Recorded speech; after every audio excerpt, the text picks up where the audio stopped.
Hello, welcome to the Online Creators Association's Thursday night stream. Tonight we are hanging out and talking about server culture on the TOCA server and the psychology of being a content creator and the emotional space that we inhabit when we do that. I'm TX Watson. We're here on the official Online Creators Association Twitch channel, and if you are not already in our Discord, I can't imagine that you're not already in our Discord. If you are the according to StreamYard, one person currently watching. But if you're not, here's the link to our Discord in chat. I also need to start putting the links to the Discord and the Patreon in our video descriptions when these upload to YouTube. I just realized that I haven't been doing that. You can also support us on Patreon at patreon.com/TOCA. It's the only one that's not official TOCA because it's the only one we found where somebody named TOCA hadn't already taken it. It's very rare to find a 4-letter sequence that is available as a username.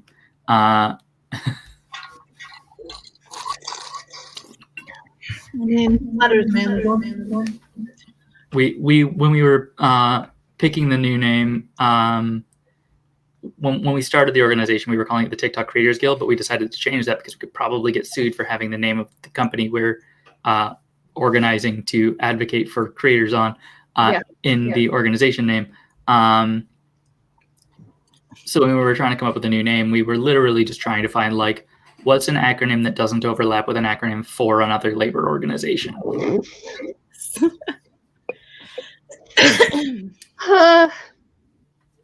Hello, everyone. I am so sleepy. Welcome to tired time. Welcome to tired time. I'm always on my bed. I'm in my bed. Well, you honestly like also welcome to like overshare stream time. I had therapy today. It was good. Cannot recommend getting a therapist that's relatively close to you in age enough. Because Holly's been on TikTok for about a year now. After I started doing these things, she was like, all right, I might as well download it. I convinced her, and then now she like uses it. But she, she sees when I reference things, she has some context for what's going on. Like when I was saying like, hey, so there's like a lot of anti-Semitism. She's like, oh, I've been seeing that. So like, it's nice to have someone that I can unload that onto. She said to me today, because I was talking about the fact that I'm not processing things normally anymore. My memory is shot. I have Swiss cheese brain and I joke about it a lot, but like, I'm not processing anything. And like we've talked about me living through a pandemic in the epicenter of the pandemic and how that'll screw up your brain. But this feels like more. And we were talking about like the things that I do and what could possibly be traumatizing me more than I already am. And I did note that like, yeah, I get tagged in on probably like 100 things a week. And like of those 100 things, probably like 75% of them are fun or nice or good, and 25% of them are graphic violence, actual Nazis, graphic sexual content, all of the things that like a moderator has to deal with that mean that moderators at platforms need really good care and really good health insurance to cover their mental health care and need a lot of special attention. Thank you, Nicholas. I believe if I recall correctly, TikTok moderators are currently organizing a class action suit about that, right? Yeah, they are. Actually, I need to update myself on that because last I checked, it was still just the one person with the really good law firm. I can't imagine they won't get others hopping on board. But it's mostly going to be former mods. I get the sense that current mods have signed some pretty airtight NDAs and they don't want to get tied up in it, and people don't want to lose their jobs right now. But yeah, so I was talking about that, and she did point out that like, that is why moderators at social media platforms burn out. You are and have been for the past 1.5 years regularly exposing yourself to really graphic content because you want to help people, but you maybe don't have adequate support to do that. I was like, interesting. I will be processing this for the next several hours, and I am still processing it. I just genuinely love that my therapist had basically the same thing to say. Cool. Like, I have already done the start of stream Patreon plug for TOCA today, but I do want to remind you all that we are mostly working entirely on volunteer labor. I am the only TOCA administrator who gets paid for any of my work, and that's because TikTok content creation is my full-time job. So I'm sort of fucked otherwise. I need it to be known that I give money for the privilege of being tagged in graphic content.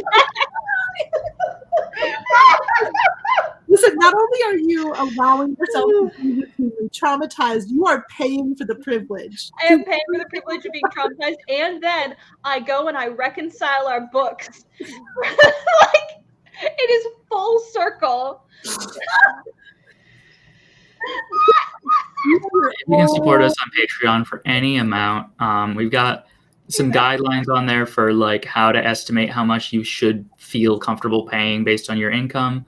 Like, we don't want you sending us like $50 a month if you make like less than a living wage in your area. But we borrowed the pay scale rates that we posted are based on the rates for the Industrial Workers of the World, which is a union that has scheduled rates based on like your income level. So we put those in as like guidelines for like, here's how to figure out how much we think you should feel comfortable helping. And we don't want anybody to give more than they can afford to give. And we realize like a lot of, like, if you're doing content creation professionally, like if you're where I'm at, you probably can't afford to give anything, and that's okay. If you have a regular job and you can afford to be giving some money and you care about what TOCA is doing, we do actually like legit need money in order to operate, in order to like keep the things we're doing running. We want to be able to do things like pay stewards to be able to take over like some of the moderating work, which is one of the things we're going to be talking about tonight. Moderating the TOCA Discord server is a like heavy emotional labor job that the people doing it are doing for free, because I am not the fucking one doing it, and I'm the only one of us who gets paid. I can't handle it because I moderated Discord servers for like 6 years, and now it triggers panic attacks. Yeah, well, I'm sign up to be the emotional parent here. This is not. Nothing is not holding hands. But basically, we need a team of like 10 people to be moderating the server. 10 people would be about one moderator per 60 users, I think, if I'm doing that math right in my head. Yeah. And that is just counting the comrades. I did recently notice that we qualify for server discovery because we've got over 1,000 server members. Oh, which I think is cool. Yeah, we do need to, I can do that too. I forgot about trying to mention all that. That was the rules thing that I was talking about too, because we can set up a welcome thing that will help to screen people to make sure that like if we want to. I think that we did set that up. How yeah, there's a different one though that we qualify for now, and I only know that because of that other server I'm on for. See, this is where I become the old person who doesn't understand technology. I know the very basics, and I just do what you guys tell me to do. Because Discord put in be more empathetic. Who's in the so I'm streaming to the TOCA account on Twitch right now, and Be More Empathetic in the TOCA Twitch chat or TOCA TikTok chat just said rich people have more and should give more, and you are absolutely right. If you have like a lot of money, please like give money. This is something you could like, if you can afford to just have like a discretionary spending of like $100 a month to just donate to something, and it's currently going to a major charity that makes like loads of donations from all across the country, maybe consider bumping it over to this tiny organization that doesn't make enough to pay its administrators. That would be cool. It'd be cool. So anyway, I have a lot of I'm sorry, my TikTok chat is saying I have. Oh, that's better. Thank you. Okay. I had background noise going on. I was trying to figure out where to put it. So I have two directions that I could take this conversation right now. Yeah, okay. One of which is complaining about my last therapist and talking about how desperately I need a therapist that uses TikTok. Because when I told her I was having trouble with commenters, she suggested that I have reasoned conversations with them to work out our differences. Oh no! That's never happened. Actually, no, that's not true. I have had some successful interactions, but I think we as people who make things on the internet know when the commenter is going to be someone that we can actually talk to. Mm-hmm. Yeah. And that's almost never like someone can come in hot with a terrible opinion and you can actually say, hey, that's a misconception. And they might accept that. But like, there are people where they start off in a place where you're like, you're here to fight me. And I don't know you. Yeah. And the thing is, like, I find it I find my general approach is that my first response will be something that, like, if I said this to you in person, you would know that I was making fun of you. But because it's text, it's possible for you to interpret it as me just being polite and continuing the conversation. And sometimes it turns out that they just like that maybe I misread their tone, or they were coming in a little more hot than they meant to, or they just like aren't familiar with the topic and don't know the language to signal that they're not being an asshole. And they like very quickly and immediately demonstrate that they are here for a sincere conversation. Then I'm just like, okay, we can pretend that I didn't mean it like that. You don't need to know how like, the tone with which I thought those words. Yeah, but there are people who go into I think that's like a third of the time, and then like 2/3 of the time it's a huge asshole, and I just block them as soon as they give me a response that's like unambiguously, okay, yeah, no, you've confirmed that you're not here for a good faith conversation. But like even if that is like to the letter, arguably doing what my therapist suggested, it's cognitively a completely different thing. Like what I needed to do at that point when I was trying to figure out how to handle that emotional problem was figure out the strategy that I can apply universally to the hundreds of people I have this problem with a month, not talk through this specific interaction with a particular person I'm having with my therapist, because like we won't have time to get through all of the ones that I've had this week since we last spoke. Anyway, it took me several more months to fire that therapist. I have not yet found a new one because Massachusetts health insurance has this weird problem where like Mass Health has a slightly higher credentialing standard for therapists than the rest of the insurance companies in Massachusetts, because the government like wants to require that people get good health care. But because only the poorest people in the state have that higher standard of care, most therapists just don't bother to get that credential. So Mass Health won't pay for most therapists in Massachusetts. This is a very long non sequitur. I wanted to jump back to talking about moderating the server, because that's something that we're working on some big changes on.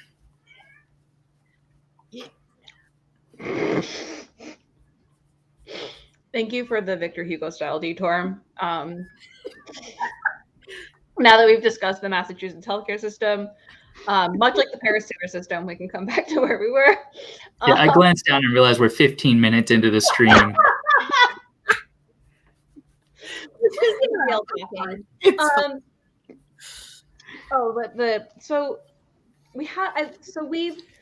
We've been slowly but surely figuring out how we even run this place and what it should look like in the future, and what it looks like even when we aren't sort of like running it administratively out of a Discord channel. And to slowly but surely been sort of like rolling out various policies as we see them become necessary, before things become a gigantic problem. That's been our biggest anxiety, is like this, we can't have this explode. We don't want like a catastrophic event to trigger a rule change. We want like some minor thing to say to one of the mods, like, interesting, maybe we should instate this before it becomes a bigger problem. Yeah, and one of the things we've been dealing with so far is that like the line, and like since the last few times this has happened, we've been having conversations about how this needs to not be the line, but like the line we talk about is like, okay, it's reached the point where like we actually can't handle this person being here, so we need to ban them. The point at which we ban them needs to be the point at which we know they are on a trajectory to become that person. And part of what that means is also figuring out how to communicate to people what the expectations are for the behavior in the space in a way that makes it clear what those transgressions are. And that's also one of those hard things that we can't always predict what that person's going to be, because an introduction and like a couple of days worth of them coming to the server and feeling, if they sometimes feel that they're comfortable with it, they're just going to fly with what they feel comfortable with without really kind of reading the room. So there's always this kind of back and forth of trying to find that balance of, yes, you're allowed to be here and be in the space, but my constant concern is always understanding that there are, because of the nature of TikTok, there are a lot of people who can't and don't read the room, and we need to make it clear, here is exactly what the room is. That my constant concern is like, listen, could my partner come in here and intuit exactly how to act every single time without having to figure out where the boundaries are, autistically speaking? Or is this a space in which they would enter and it would be like, okay, established, nothing weird to try here. I can see what all the rules are. Everything makes sense. So and like, even just organizationally, we have some problems there. Like, one of the things we literally talked about today is that we have a rule that you are not allowed to like express fanish feelings about. There's a no fandom policy. You're not supposed to react to other creators in the TOCA server like you are their fan, because like, we want large creators to be able to come here and interact like they are professionals among peers without having to worry about like having to field fandom questions. But that's not actually in our rules. It's in our announcements. And the announcements, like, that channel has a lot in it, and there is not a norm culturally that when you go to a server, you go back and read the whole announcements channel. Yeah. Yeah. And it becomes harder to hold people to those rules when it's like buried. Centrally located in an easy to find and popularly looked at area. And the one they force everyone to look at before they're allowed to come in. Yes. The only area I trust for everyone to see. And additionally, just the nature of a Discord server leaves it open to people wanting to just converse, and that can throw things into any number of weird areas that aren't really what the server was created for. Like, we love that people have a chance to connect with one another, but it can't become a place where we all just doom spiral, because that's not working towards the goals of fixing what's wrong with the platform and of making it a better place for all of us. I recently started a new private server for just like me and my friends on TikTok to like co-work on TikToks.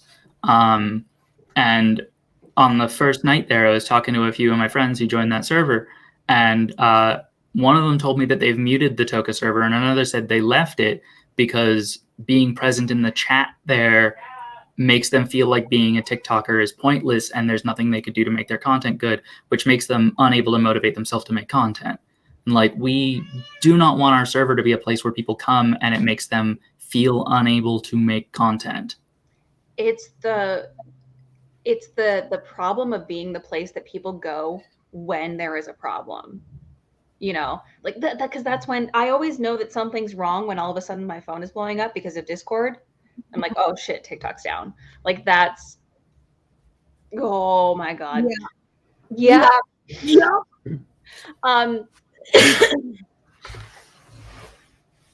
It's so hard to, especially with newer, because there are people that have been there from the beginning. And there are people joining all the time. And so a lot of the time there's sort of like the innocuous asking of questions and like, hey, you're new, let's run you through this. But then there's the times where maybe one of us is not like right on it right away, and someone comes in with bad advice.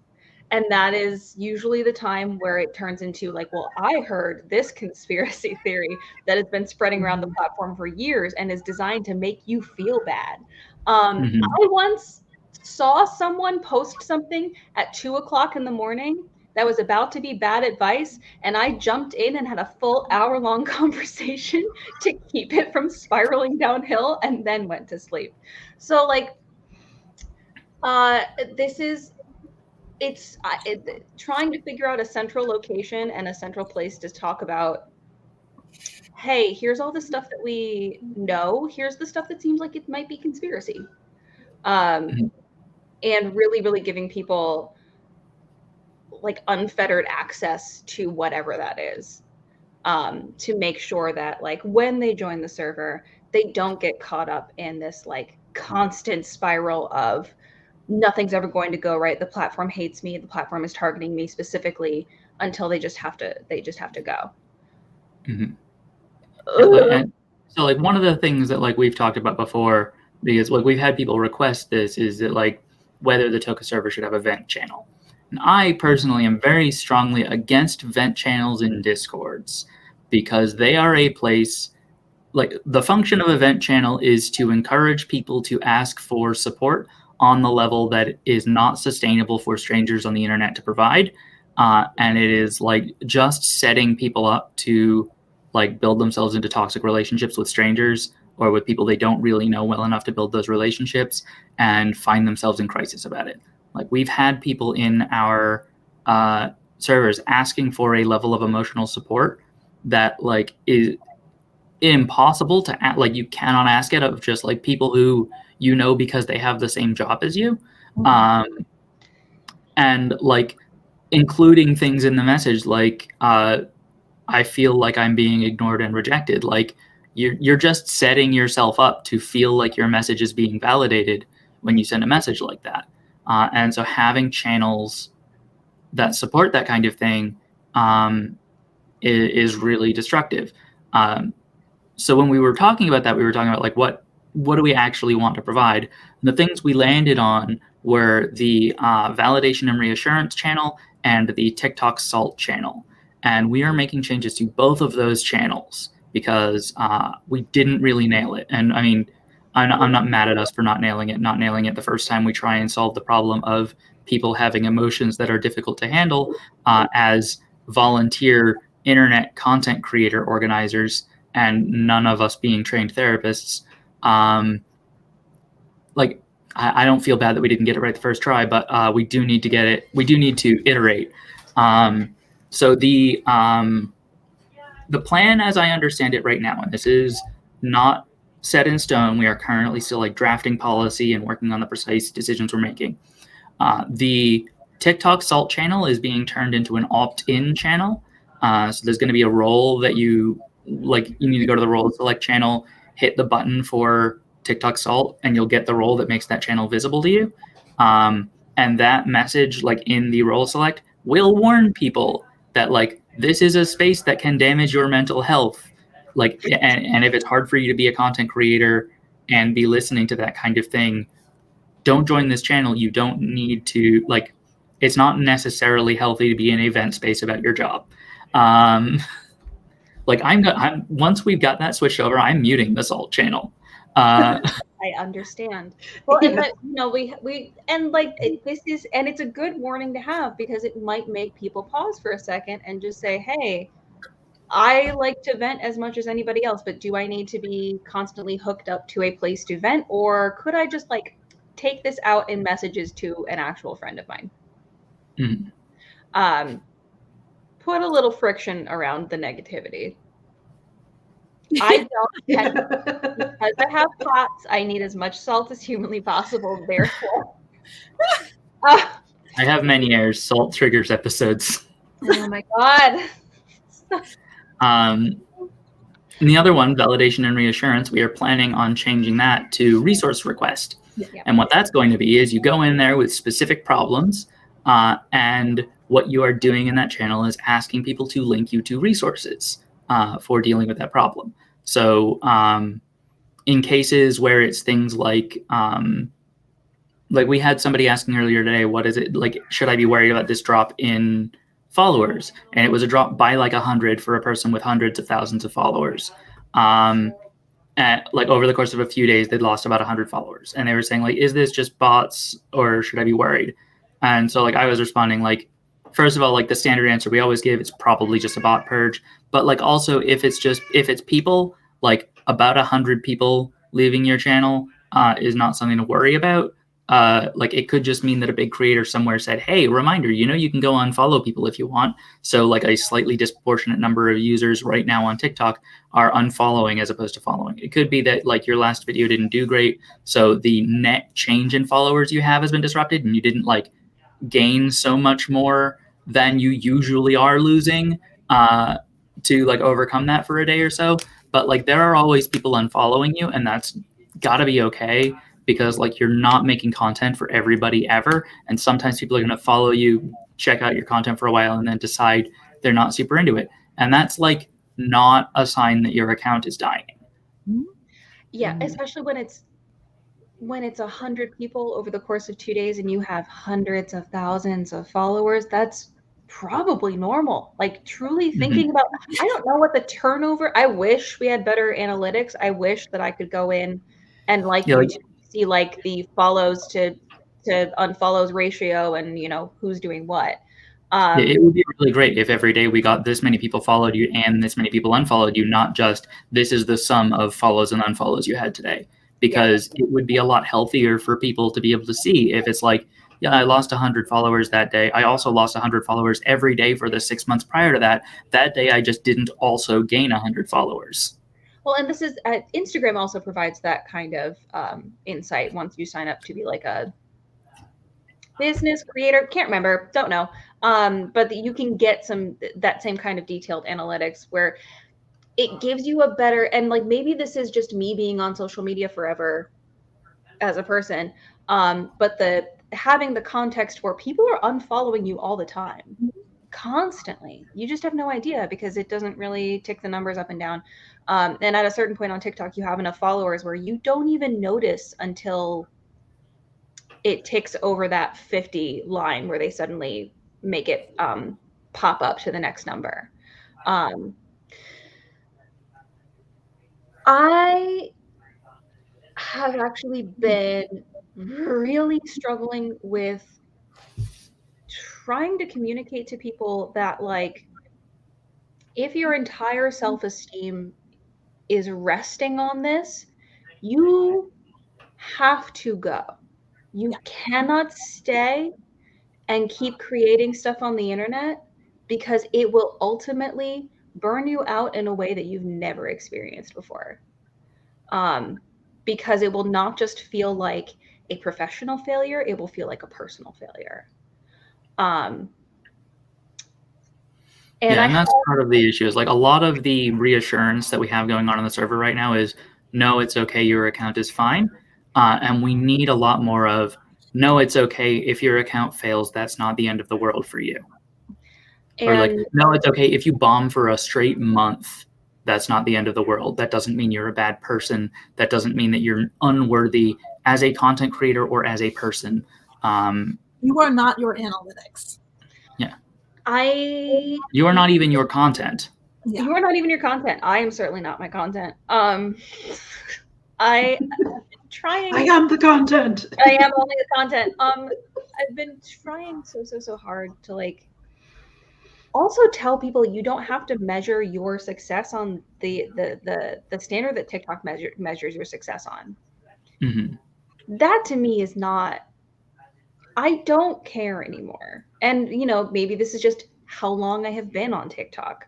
But this feeling of like, you gotta start making bad content for fun.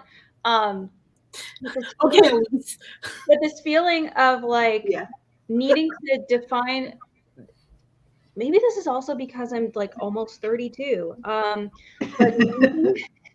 needing to define your success yourself instead of letting others define what success looks like for you, especially when it comes to a fucking social media app that is designed to just keep you on it forever. So if your content is not like keeping people glued to it, that is a failure. I don't consider that a failure. I don't consider it a failure if someone sees my thing and then leaves and goes and Googles a thing I just talked about and like finds a book they wanted to read, or like goes out and I recommended a movie, so they go watch that movie. Like, I kind of consider that a success. If they take the thing I made and go out into their fucking lives, TikTok does not count that as a success. I do. You mean you value building community over acquiring mass numbers of people who aren't gonna interact with your content, but are just. Do you mean that I've recently started finally taking Cecilia's advice and like weeding out the videos on my videos on my account that perform like really badly. And one of the ways that I've finally gotten myself okay with doing that is by finally getting around to like working on uploading my old stuff to YouTube. And so I've just got like a video queued every day for the next 2 weeks, and like all of my desktop edited old TikToks, because getting the ones that I made in app up there was a little more of a pain in the ass. Just like in drafts in my YouTube. And there are videos in there like 4 out of the 5 of the working definitions videos had less than 5,000 views, and that was my cutoff. I had somebody tell me the other day that my working definitions video on love is bookmarked in their favorites because they go back and watch it all the time because it's really important to them. And I had to tell them like, hey, I took that down, but also I'm going to put it like up next in the queue for posting on YouTube because I want you to have that. And like, I am fine with not caring about my analytics on YouTube right now. I can't be bothered to care about the analytics on 2 separate websites. But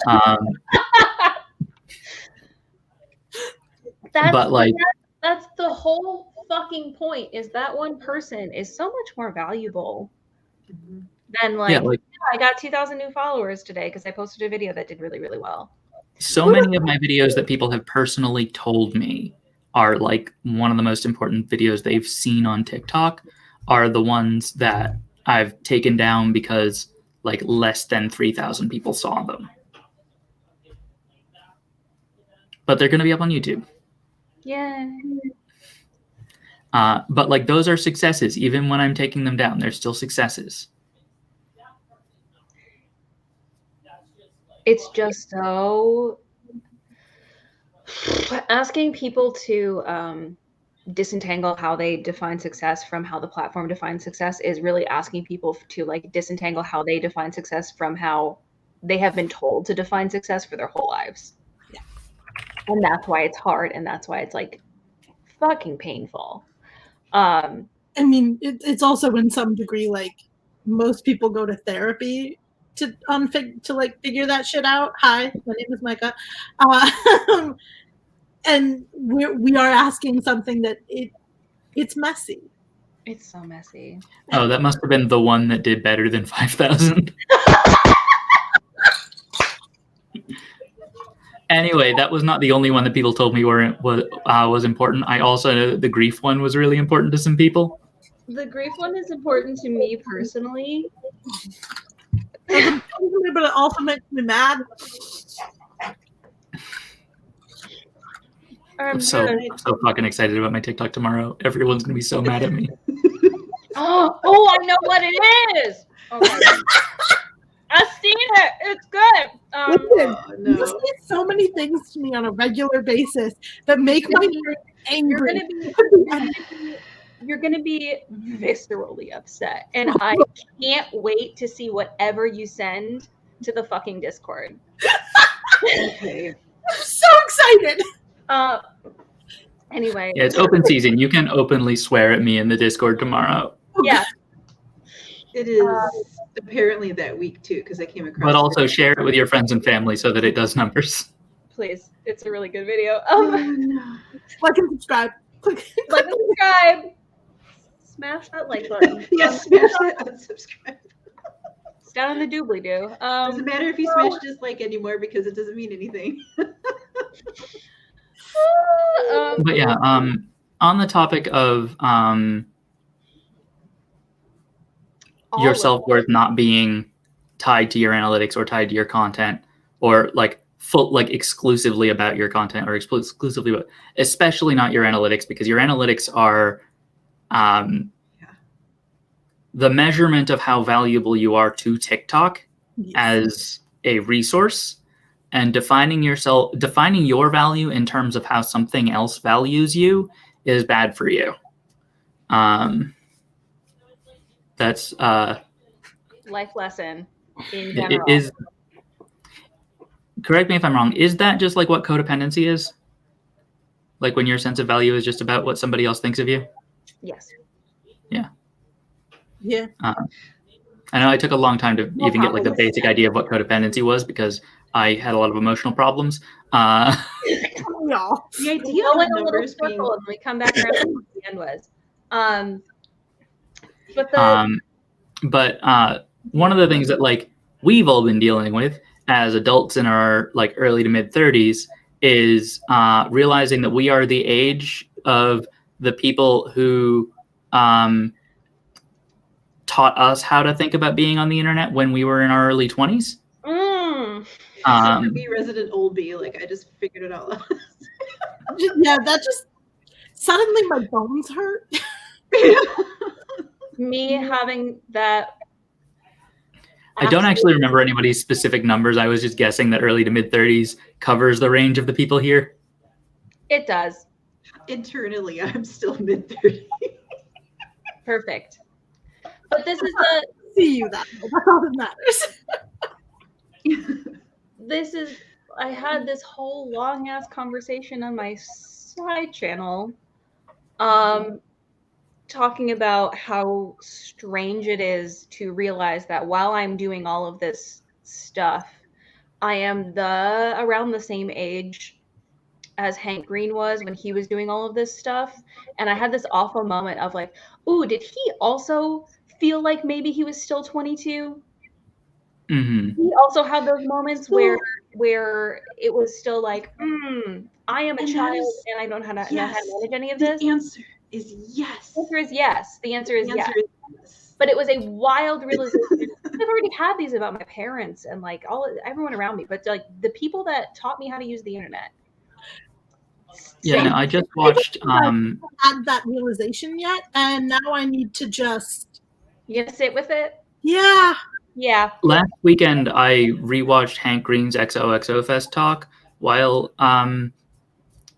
creatively inebriated, and what? Did you like put green dye in your beer? That's yeah. We're gonna sure. That sounds TikTok safe. Yep. We're gonna go with that. And like, I went and like Googled it because I was like, oh shit, I need to do the math on this. This is 2014. He was 2 years older than I am right now when he gave that talk.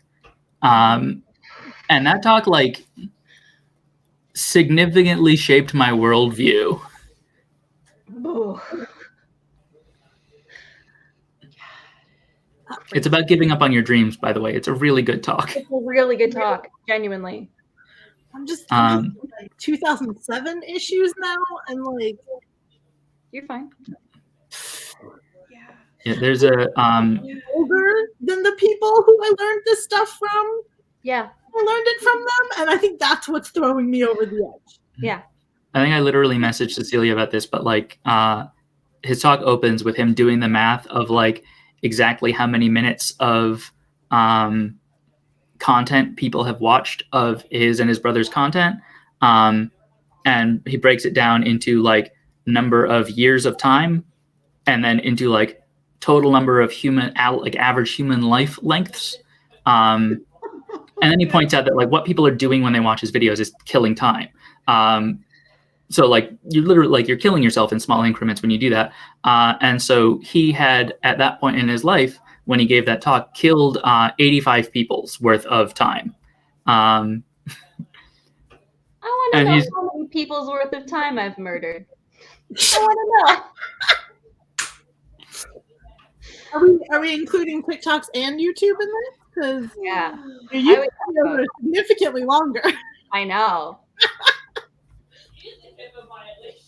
Yeah, I want to know. I can't. I feel like to what extent do I get to count the relationships I've had with people who were just like wasting a chunk of their life being with me? Yeah.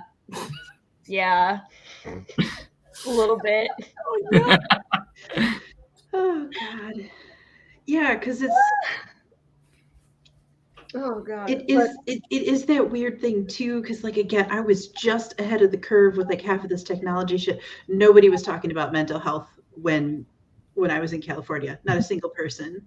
I witnessed so many horrific things I cannot even. So the fact that I've been kind of dodging it on this app mostly until recently is mind-blowing, because I know it exists. It's everywhere. Like, just all the hate speech. I've lost count of how many times I have banned people across the internet for the same stuff. It's 20 years later and it's still all the same stuff. Like, I still remember in like the late 90s, early 2000s, hopping into AOL chat rooms because my friend was rich and had an internet connection for not one but two connections, and they had a computer. I know, I almost died.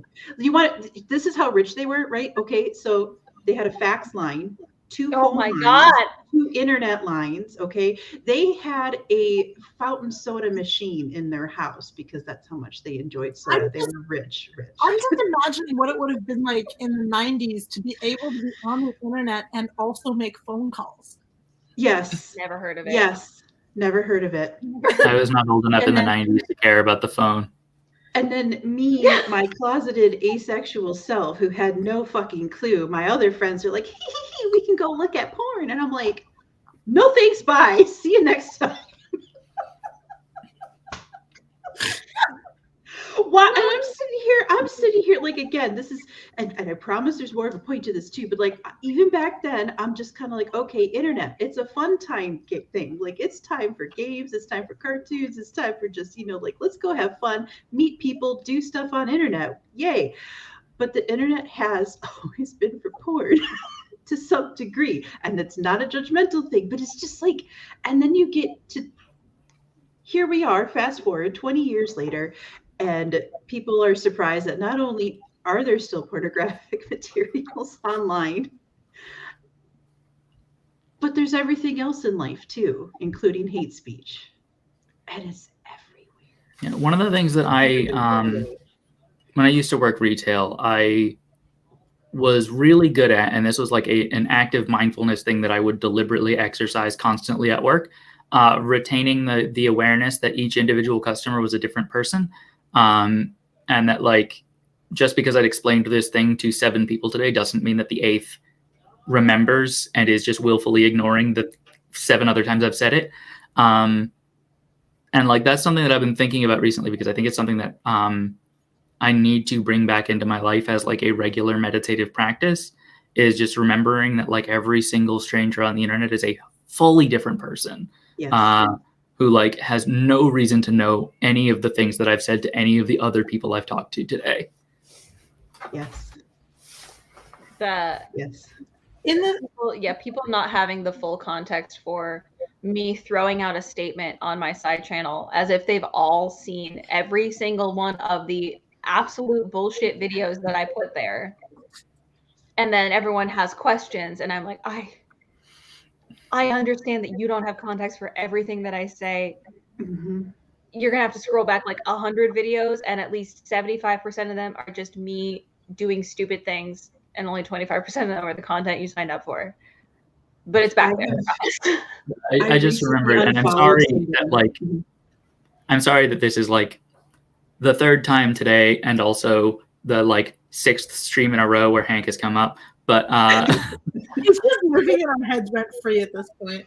I just remembered the like one of the first TikToks I ever saw, like it came out in like the first week I was on TikTok, was Hank just responding to a comment where he was like in a video where he was singing with Hank Green singing Secret Talent, him just going like, I've done a lot of things. There's no reason you should know about all of them.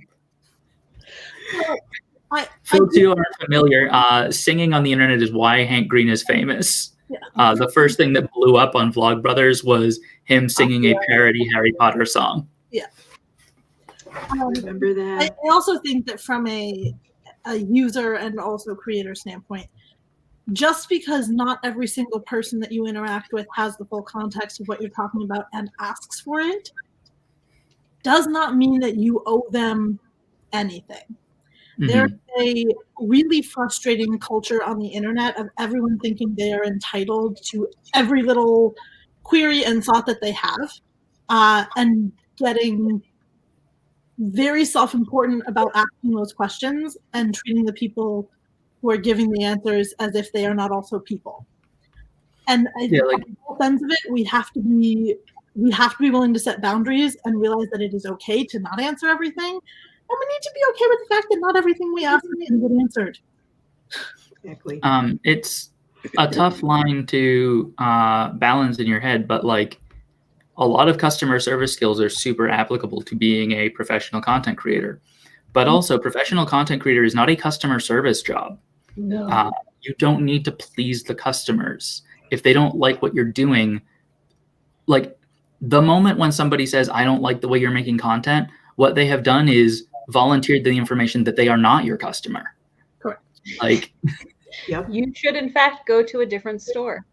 Yep. Don't do this. I'm working on a script right now about I'm not sure what it's going to be about. It started as being about Instagram Reels sucking, but like one of the ideas that sort of it might wind up being 5 different scripts. One of the ideas that's sort of percolating in it is like, you know, people respond to content creators complaining about shit that sucks about being a content creator with, well, if it sucks so bad, why not just quit? And the usual response is, well, I love this job. I just wish I didn't have to put up with terrible parts. And I don't think that's the best response, because I think the best response is this job does kind of suck. And it could suck a lot worse. And it could get like all the way as bad as it would be for me to be working at McDonald's for the same amount of money, because that's about how much I make. It could get all the way that bad for me in every other way, and it would still be better because I can look you in the eye and tell you, fuck you, you're a dick. You know? Yeah. Like, that alone makes it worth this job sucking. But like, this job does suck. It's a job. That's how jobs work. Yeah, I will say there's that post going around Tumblr, because now I'm back on Tumblr and it's where I go to kill time now. I don't kill time on TikTok anymore because that's my job and I got to go somewhere else to turn my brain off. There's a post going around Tumblr of a guy who realized that he's a contractor. Within his contract, there's like no specified hours. It's my favorite post. Oh my God. That's fucking good. And his boss, like, you know, the person who he's like contractually obliged to work for, because he's not technically his boss really, sent him a message saying, hey, you missed the meeting. And he said, oh yeah, I'm not coming to those.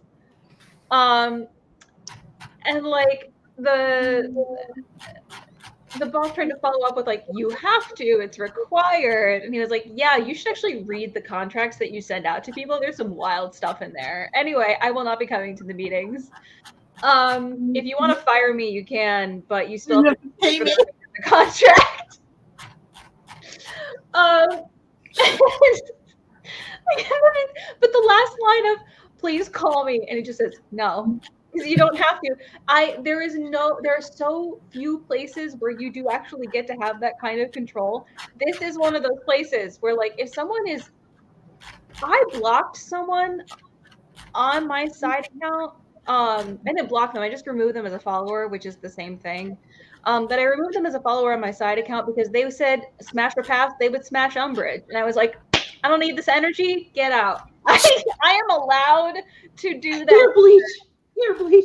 I am allowed to do that. Much like the time I blocked the guy for just being a little too enthusiastic about Dane Cook in the year of our Lord 2021. I can do that here. And that is like, what a wild level of control. Even if I am dealing with so much nonsense, I will always have that. Ugh. All right, Cecelia, I'm sharing this from your account because because your account is just your name, so I assume you're not trying to keep it secret on Tumblr? Nah, everyone can find me. Oh, wait, this is not the right that post. That one's also very good, but it is not related. Why did it take me to that one? Oh, that's right. It just took me to your blog. Because Tumblr is so broken that you don't get taken directly to the post. You have to scroll through the blog to find stuff. Listen, one thing I will say about Tumblr is that is it a hellscape? It's a very unique hellscape. It's reliably broken. However, I have never run into Nazis on my timeline on Tumblr because I have near complete control over the bullshit that I'm gonna see, and I like that. Yep. The really beautiful thing about Tumblr is that you get to pick which people you're following, and so you always get to decide like the context of the last word that happened in the conversation you're following. Yeah. It's also just set up in a way where like I don't see myself ever being in the position to even like accidentally hate follow someone. Yeah. Because just by the nature of what Tumblr is, like that's not really how you're gonna live your life. Right? Like it doesn't make sense to do that there. It's so much more serotonin and so much less. It's so crazy that it's become that, by the way. Yes. Hi, Caleb. I was just informed you weren't on the morning stand-up call this morning. How come?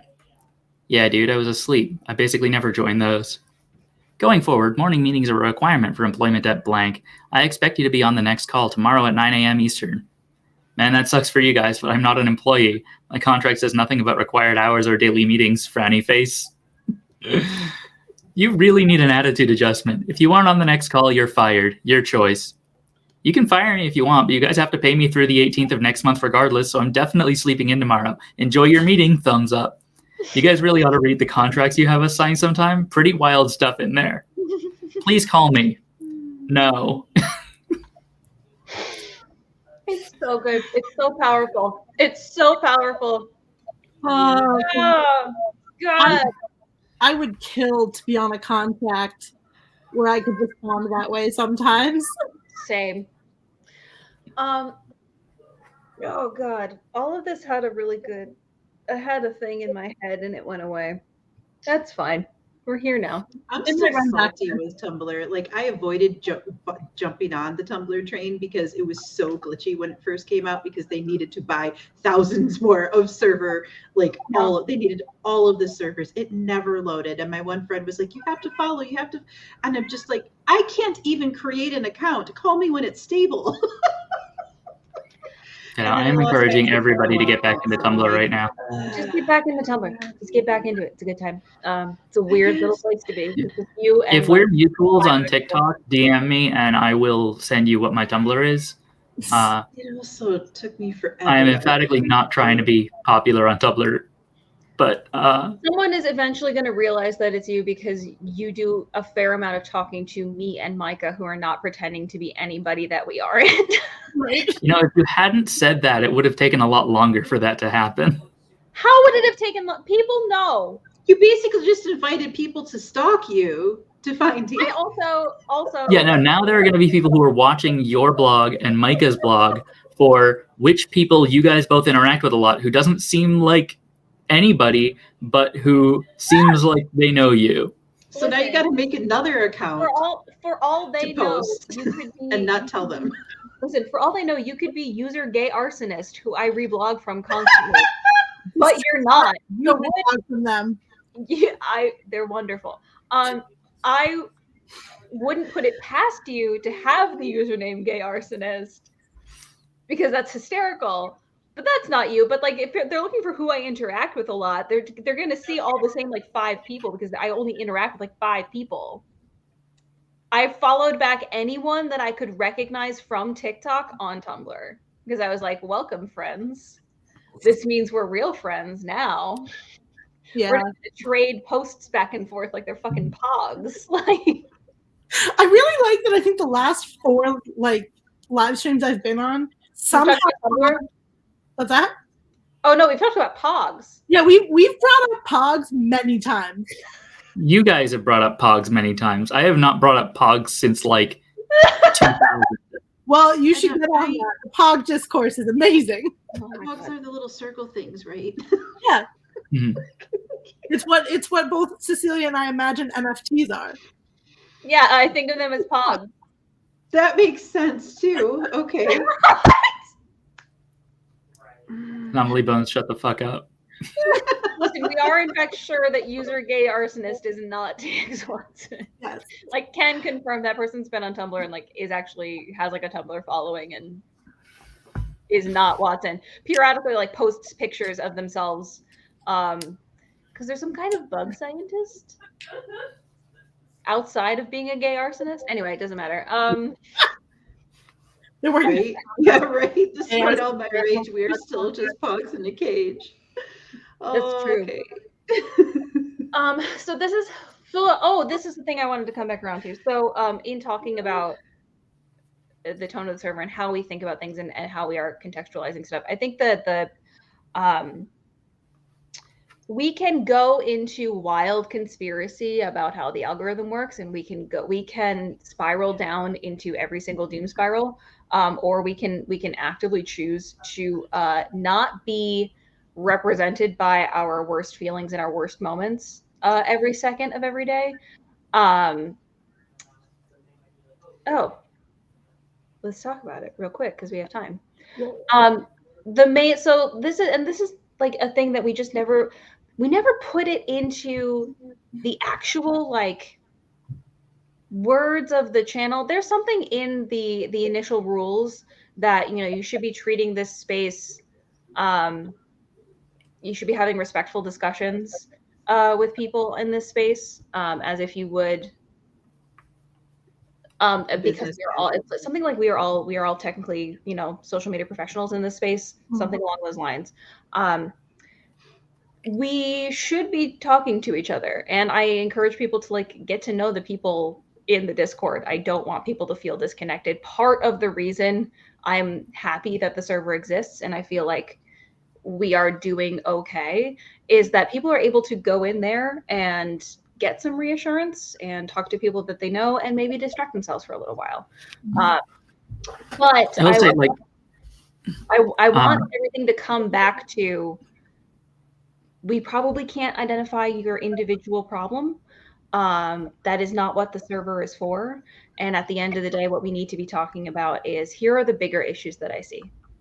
And here are the bigger problems that are going on. And here are some ways in which we can move forward. And here are some things that we can support. Yeah, we want the server to be a place where you can find ways to act in solidarity with other creators to tackle big problems. Yeah. It's a shift away from individual thinking and onto community access and support. Philosophically and theoretically, TOCA is not just the TOCA Discord server. TOCA is an organization and the server is like a community space that organization maintains. Right now, in practical terms, TOCA pretty much is the server. Like, we count our membership by looking at the number of people in the comrades role. Our administrative discussions happen in a voice channel in the admin section of the TOCA server. Like, TOCA is, like, from an infrastructural perspective, a Discord server and an Airtable account.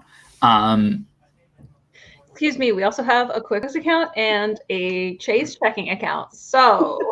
Okay, we also have a Twitch and a TikTok. Yeah. And we have the website. A website!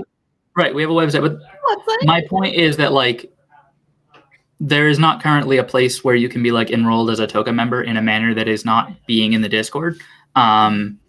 Not true. You can support us on Patreon. Be a patron. You can support us on Patreon. Supporting us on Patreon does not make you a TOCA member, because you don't have to have 1,000 followers or be 18 to support. I don't know if you have to be 18 to support us on Patreon.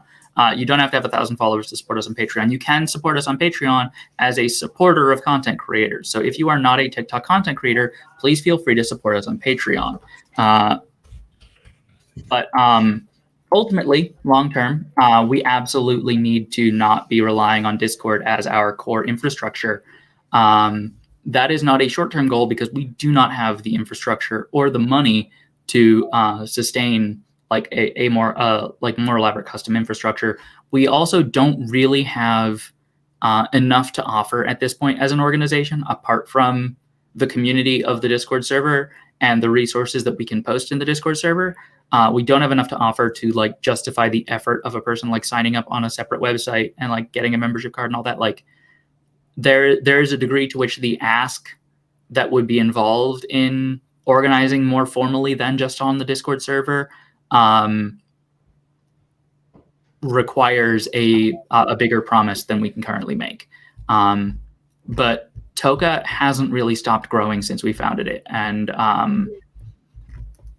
we every day that it continues working is a surprise for me. Assuming that our revenue, assuming that our financial support does grow alongside our growth as an organization, those things are absolutely like inevitabilities, which is another reason you should sign up for our Patreon, which I did just link in chat. And again, if you are not in the Discord, dropping the link for that again as well now. Folks, if there's anybody in the chat right now who has muted the Discord or who has left the Discord, one of the things we've been talking about tonight is that we are in the process of making some revisions to the way the Discord is set up to try to better manage the emotional tone of conversation and let people be in the server and not be exposed to the like most doomer, depressing, doom spirally attitudes that can sometimes come out of conversation on the server. We don't want to be encouraging like nihilism or defeatism about content creation just because we're talking about the way, like the things that are not in our individual immediate control as specific individual creators. We're working on getting better at making the TOCA server a safe and comfortable community space for a wide array of TikTok creators to connect with people about a wide variety of different like ways of being on TikTok. It's creating a space where conspiracy theories are allowed, not just like encouraging them a little. We are not creating a space where conspiracy theories are allowed. We are making a channel where we are taking the channel where complaining about TikTok sucking is allowed and making it opt-in. This is we will like the people who moderate the Salt channel will still be in that channel saying like, hey, that thing you're saying, that's a conspiracy theory, it's not true. And we will in fact be like taking that more seriously, more aggressive. Like one of the things that we want to work on, and this is one of the reasons we'd really love to be able to have like paid stewards who are like compensated for watching the server, because this is just like an emotionally heavy thing to ask of somebody, is just like not being squeamish about hurting somebody's feelings if we need to tell them, stop spreading misinformation, you are fucking people's beliefs about the algorithm up and it's not justified. I do, and this is a whole other conversation, but talking about the number of times where I have had to jump in and say, in the nicest, gentlest way possible, here are all of the things that we have learned, and here's why this probably isn't true. And if you want to go look at it, and the number of times, it's every single time I've had to do that, I've wanted to say, hey, shut up for a second, because I need to explain something quickly, and you're going to keep interjecting. I need to like write one sentence. Shush, that's incorrect. We're moving on. And I've never felt like I am allowed to do that. Yeah, I think and this is just spitballing off the top of my head, so this may not make it into the guidelines we ultimately adopt, but I think one of the things we might want to think about adopting is just a policy that if we're going in to correct somebody for misinformation, we also give them a 5-minute mute. Fair. Yeah. It is worth mentioning that some of this can be mitigated by building a culture of asking the mods, tag us if you have a question about how something works or anything like that. The easiest way to avoid conspiracy theories, tag a mod, tag an admin. We can hop in and give you the actual research answer. So be sure to send a message to that mod mail bot, because then we're all notified. Love the mod mail bot. Love the mod mail bot so much. Please use mod mail bot. We really need a channel that's just like an explanation for how to use Discord. Yeah, I know. It is fully miserable. But part of it is because people will tag me individually instead of just tagging at admins or at mods, or just sending a message to the mod mail bot. So that is like, and I think we've said it explicitly, but I think people see me in there often enough that they are like, Cecelia, help. Cecelia will help us. She will hold our hand. Yeah. Well, it's also you're the most, I think, recognizable face. Yeah, it's deeply unfortunate. Which, like, hey, sorry about that. Figment pudding. This is actually kind of a tough question because as we've said a couple times, we really can't be like we can't solve individual users account issues really. Like ultimately, like what we're talking about when we talk about organizing collective action is we're talking about trying to tackle the issues that can't be tackled on the level of individual accounts. When you're seeing issues like that, the reason we made forms for people to report things in is because we can't fix these individual problems. But when we have individual problems en masse, we can start putting together like the patterns of what's going on and make like get ideas about the bigger picture. Yeah. So like the number one thing we want from you is when you see when you see issues, check the report form, see if there's an appropriate report form to send it to and report it there. If there is not an appropriate report form and you feel like this is something about which it makes sense to talk about collective action, then you can bring it up in Accomplice chat. And one of the things we'll be thinking about is, do we need a new report form to ask people this, or do we need to clarify one of the report forms to clarify that this is where this would go? Also, yes, the mod admin role is pingable. We don't have to be online. It will come straight to my phone. Yeah, please do not just pick a specific mod to ping. Just ping the admin role. Yeah. Or again, or if you send to the mod mail bot, somebody will be there. Or the mod mail bot. Yeah, I'm on Discord on 4 separate devices. So even if Cecelia is asleep, I will get it. Someone will get it. Since the start of the pandemic, every part of my life has been organized on Discord. Yeah. Like if I'm awake, I see them. Yeah.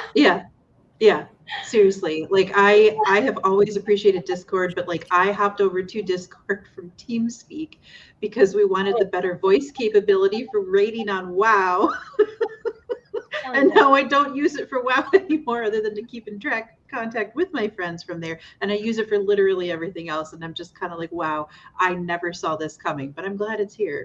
The new app for gamers is for literally everything on the internet. And I think that's wonderful. All right. So yeah, this is an example of like reporting things about other people's accounts is absolutely something you can do in the report forms, and that's something that we should go in and clarify in the messaging about the report forms. Yeah, I think every single report form where it is relevant to have that has a line of like, is this your account? Is that, or where are you seeing this? Link us to the video. I think the problem is that we consolidated all of the report forms into one form because it was absolutely our Airtable base was just like very long. I think the moving all of them into one probably broke the links in the reporting channel, so we probably just need to go fix those, which I can do. Oh, is that where people are getting the broken links? Yeah, I think so. That makes sense. Every time people have asked, I've been like, I went to the website and fixed all the links. I don't know why you're still having. Did you bookmark the old link? But no, I forgot that they are also linked directly from the server. Yeah, we need to fix that. I am sorry about that. But yeah, right now, if you go to officialtoca.com/report, all of the links are correct there. Yeah, Clover, we might take you up on that because I do have perspective. Thank you. Yeah, all the links are correct on the website, but we can go fix them. That's actually and I not have hard. a couple videos. That's not like me trying to figure out why the ban bot wasn't working for 2 solid months and I couldn't get an answer from the software company that we use to automate it. But now it's fixed. My boy is working again. So every time you report a ban, by the way, it'll pop up on the ban billboard from the ban bot. And now the ban billboard is an announcements channel. So if anyone wanted to add, if you have a lot of TikTokers in a Discord that you are in, where you think maybe we could get some collective eyes on those bans, and get more people reporting, you can now put that on those Discord servers. What a service. All right. And I think, plugged the Discord and the Patreon plenty in this call, so I'm not going to do it again. Do please support us on Patreon. But I do want to say we've got a couple of talks coming up at the end of this month. And I just dropped a link to the page about that in chat. That page will be more detailed later tonight. After this call, I'm going to go work on it. But we've got talks about marginalized experiences on TikTok last weekend of February and the first weekend of March in collaboration with Arizona State University. And we are also still collecting information about pay discrepancy and pay transparency.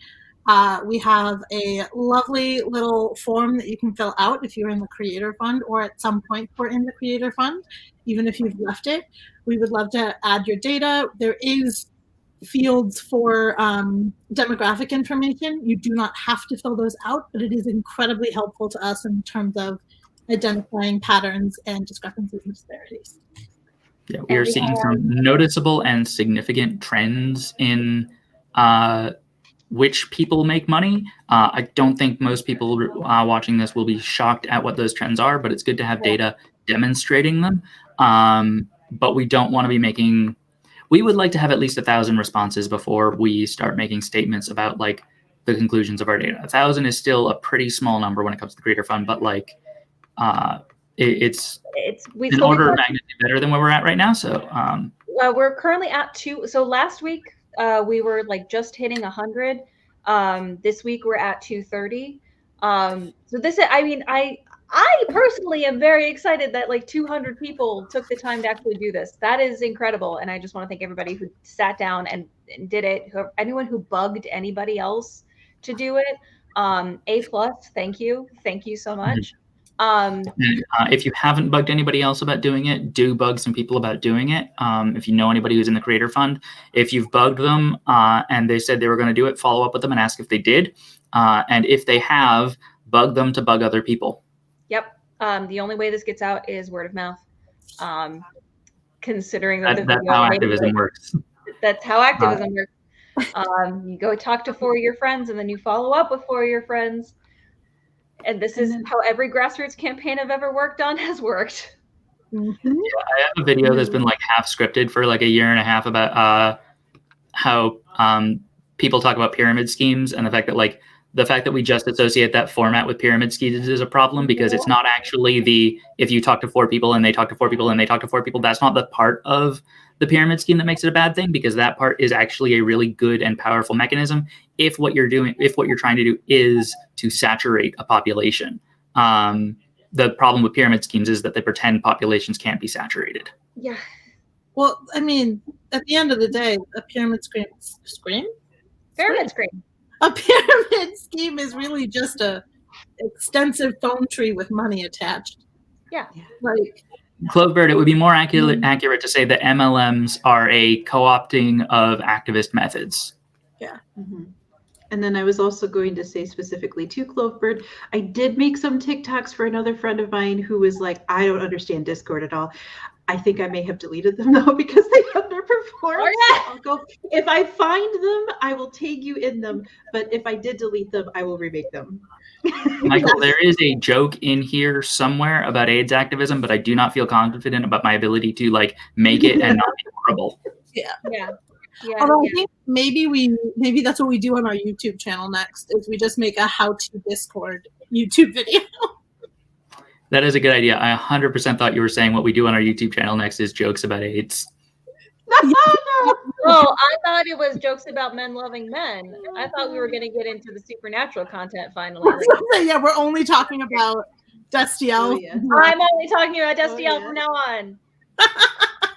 I am no longer the TikTok oracle. Stop tagging me. I only talk about a gay angel. And super hell. And super hell. Oh no. Where someone was raising the horse out of EBDB, out of the bottom of horse plinko, and someone said, OP, that's the point. OP, that's the plot point. And then someone put that fucking picture of Cass. No. Saying, I'm the Blorbo who gripped you tight and raised you out of plinko.